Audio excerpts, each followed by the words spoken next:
Hey guys, I want to do a video this morning coming to you with the heavyweight landscape. I want to talk about the heavyweight division. We just had Alexander Povetkin blast out Dillian Whyte, knocked him out cold. Dillian Whyte came in the favorite in that fight. I think Dillian Whyte was overlooking him a little bit, and I thought that was a mistake. And there's a few reasons why. Alexander Povetkin, people got to understand, this guy was basically the third best heavyweight to the two Klitschko brothers during the Klitschko brothers' reign over the heavyweight division. The only reason he's not more known is because he hasn't, he doesn't have a big name. But this guy was knocking out good, solid top 10 heavyweights, handling guys, knocking them out cold, kicking their ass. He had a couple failed drug tests, which questioned the Russian fighters and them juicing up and shit. That hurt him. He was supposed to fight Deontay Wilder, and I honestly thought at the time that Wilder could knock him out, but that it was a 50-50 type fight going in when they were supposed to fight. When he missed out on that, it really hurt him, but he worked himself back in, fought Anthony Joshua. He had only lost to Vladimir Klitschko by a decision at that point in a big-time money fight in 2013. Got Anthony Joshua in 2018, and you know what? That was a good fight. It was even, dead even. He had won pretty much the first, third, and the fifth round. Joshua was boxing in the other rounds, but he was landing the harder shots. Clean, harder shots. He was getting inside and landing, and then he just got caught. He got caught by Anthony Joshua, who's a giant in the heavyweight division. And, so the fact that he knocked out Dillian Whyte the way he did, I'm not surprised at all. And then on the Dillian Whyte side, part of the reason I'm not surprised is because Dillian Whyte is very hittable. The guy he's a solid, good heavyweight. I'm not denying that whatsoever. Skills-wise, he's got the skills. He can box, he can punch. He's a good boxer-puncher. But the guy doesn't play defense very well. He's not a good defensive fighter. And a lot of these guys that are in the 6'4", 6'5", 6'3", anywhere from 6 foot to 6'5" of the heavyweights, and if there's anybody shorter, fine. I don't think a lot of those guys, I think they're very good heavyweights. You got your Andy Ruizes, you got your Alexander Povetkins. But I also think any one of those guys can beat each other and knock them out. Heavyweights hit hard. They all got pop. And maybe they can compete with the big guys, with the giants. There's 3 giants in the division. There's Anthony Joshua, there's Deontay Wilder, and there's Tyson Fury. Those guys are all 6'6" and higher, right? And they got the talent and the length and the skill. But maybe they can compete with them. But I just don't know if they can really beat those guys. That's my thing. Andy Ruiz got lucky. He got lucky. Anthony Joshua overlooked him.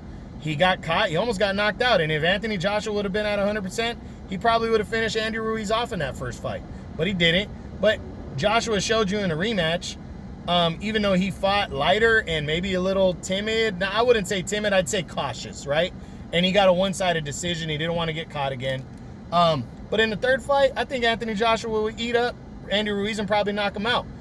But a lot of that's because of the size difference, And I think the 3 giants, the big 3, there's not a lot of guys that are going to be able to, maybe they'll compete, but they're not going to be able to beat them is what I'm saying. Because even Deontay Wilder maybe doesn't have the skill of Tyson Fury and what's his name, Anthony Joshua, but he has the power difference. And his wingspan and his, just the way he lands a punch, his ability to take a punch, that makes Deontay Wilder dangerous. And I think Deontay Wilder can beat any of the little guys. I do. Is there a chance he could get caught and beat? Of course, these are heavyweights. But I just think they're low chance. And then Tyson Fury moves so well, boxes so well. He's a good boxer-puncher combo.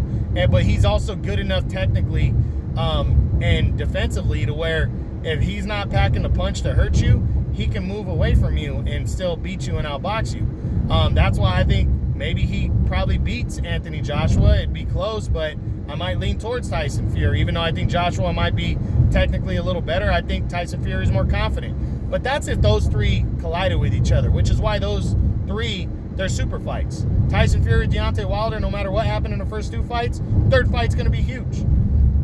Wilder and Joshua, we've wanted to see that for a few years now. That's going to be fucking huge if they fight, no matter when. Tyson Fury and Anthony Joshua, it's going to be huge, not just in the United Kingdom, here. It's going to be fucking huge. One of the biggest heavyweight fights of all time. So that's the heavyweight landscape. I think it's going to be very difficult for a guy like Povetkin or Dillian Whyte, which is why, I guess why I'm doing this video is people shouldn't be just surprised that Dillian Whyte lost, because I'm not surprised by that, but I'm talking about the mainstream guys. But I think people need to stop being so surprised, and including boxing experts, stop being so surprised that these guys are getting knocked out against each other, even if they're favorites, even if they've been hot, because one, because they're heavyweights, but two, because they're on the same size level. And, you know, I guess what I'm trying to say is, does looking at Dillian Whyte in his performance, does it make you think, even if he comes back and beats Povetkin in a rematch, which he says he has an automatic rematch, and they want to get that done in September, but does that make you think that he could even compete against Joshua in a rematch, or Tyson Fury, or Deontay Wilder?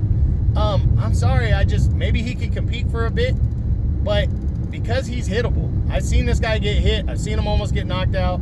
He's been in some good heavyweight fights, and against lower level guys like Oscar Rivas, and you know, Joseph Parker's just not on that level, but he almost finished him. Derek Chisora was outboxing him. You know, I just don't think a guy like Dillian Whyte is going to be able to compete against the big three.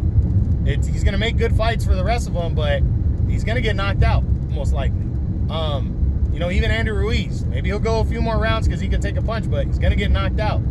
Luis Ortiz, as good as he is, maybe he could compete against Fury and Joshua, but against Wilder, couldn't avoid that punch. He got knocked out. That dude's 6'4". You know, it's going to be very difficult for any of these guys to compete against the Giants, is what I'm saying, and or to win against the Giants.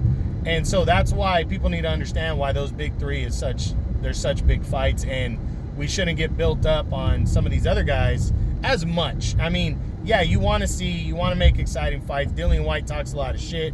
He, you know, hurt Anthony Joshua back in 2016. But to think that these guys actually stand a strong chance to win, you know, or we're actually surprised that they lose to a guy like Povetkin, man, Povetkin needs to get a little bit more love for what he's done as a heavyweight. He really has been, the last 20 years, or let's even say back since 2007, since he got his first big win when he knocked out Chris Bird in the 11th round.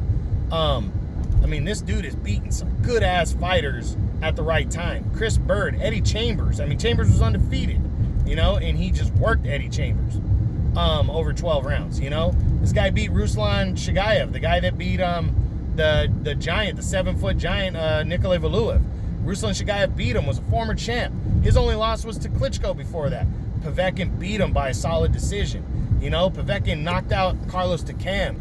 He knocked out a couple guys, just brutally knocked them out. And this dude, and maybe he was juicing, maybe he wasn't. Who knows? But dude's very solid, very established. And the thing is he beat Dillian Whyte like that. But look what Klitschko outboxed him, right? Yeah, he held him a lot, but he outboxed him. He was a giant, though. And then you had somebody like Anthony Joshua, who just completely dominated. Well, not dominated Povetkin, but he brutally knocked him out in the 7th round. Big-time knockout. So that's what I'm saying is Povetkin's good, but throw Povetkin against Tyson Fury. Throw him against... Does anybody think he beats Tyson Fury? I can't see it. I just can't. Unless he were to catch him cold, which is possible, obviously, but Fury would probably stay away from him, break him down, beat him up, and stop him in the late rounds. Deontay Wilder, all he has to do is catch Povetkin. I think Povetkin goes to sleep. And Joshua, you saw what happened. So I'm just saying, let's stop being so surprised. Start giving some more love to some of these heavyweights that are smaller, and, you know, really understand that this division is ruled by those big three. And that's why those big three, if you ever wonder why those fights are so big and you can't understand why, it's because these guys have this division on lockdown, and their height, their skill, their power between those big three this is a very good day for the heavyweight division, is all I'm saying. And you really want to pay attention and see what's going on, because and don't be so surprised by some of these wins. You know, I mean, just don't go in so surprised. Even the upsets, even Andy Ruiz when he upset Anthony Joshua, that was such a big national thing, which I understand. It was a big upset, but Andy Ruiz, you could argue, is a top 10 guy. He had a good amateur record. He had been in there with Joseph Parker, who had his only loss was to Joseph Parker by a close decision. And Anthony Joshua, the only guy he didn't knock out coming into the Ruiz fight was Joseph Parker. he beat him by a decision, but it was like an ugly decision. So, you know, and Parker's a former champ. So that's what I'm saying, you know. Andrew Ruiz is a good heavyweight coming into that fight. Yeah, he comes in overweight, but he's got skill. And he can catch you with punches on the inside, and he lands good, solid punches. That's how he knocked Anthony Joshua out. I just think a lot of these guys need to get a lot more respect than they get for their performances, you know, even when they lose.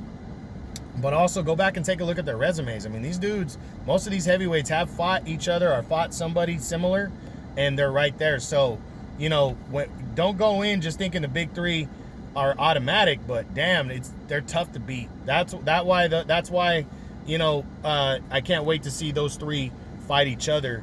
And you got a couple other guys, young guys, on the rise too. So heavyweight is exciting right now. You make sure you're checking it out and keep paying attention. And I'll keep talking about it. I love the heavyweights. All right, True Boxing. You've been hit with the truth.